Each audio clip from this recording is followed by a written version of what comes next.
ko na unwanted ako. Siguro hindi ako ganun masyadong patikas yung... The Sunday service at ang guest pastor, pinagdasal ako.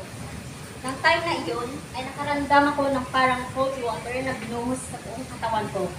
After that day, sabi ko sa sarili ko na babalik ako ng church. In 2019, nakilala ko si Sis Mat. Ang Trinity Church dahil sa isang kaibigan na nag-invite sa akin. Dito ako nagsimulang magsambat tuwing My sister called Ate Roxanne and Ate Phil about my situation. God used them to help me and guide me. I realized that God was telling me not to pressure results, but to trust in His timing. Natuto po akong magpatawad. At higit po sa lahat, natutunan ko pong patawarin ang aking sarili. All glory to God po. God bless you.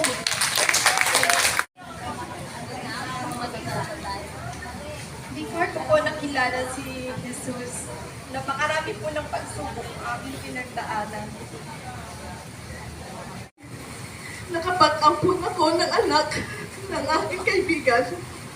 Doon ko naramdaman ang tunay na kagalakan ng pagiging ina. Simula noon, lalo ako nanalig at nagtiwala sa Panginoon. Na makilala. Naroon po kami ng matinding problema ng aking asawa. So but still thankful ako dahil may ipinadala ang Diyos para makilala ko kung sino at tinatanong ko sa kanya ang lahat ng aking desisyon na gagawin. Nagkaroon din ako ng kaalaman sa salita bilang aking tagapagligtas. Natuto ako magbasa ng words of God at nakaramdam ako ng kapayapaan. Si Jesus day off, and I just only inside the house for the whole 2 years. No, Parang nagsawa na rin. And one day, Sis Amy invited me and Sister Loli to attend their graduation here at LSC.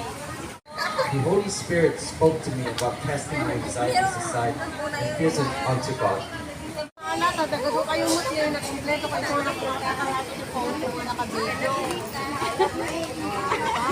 That's great!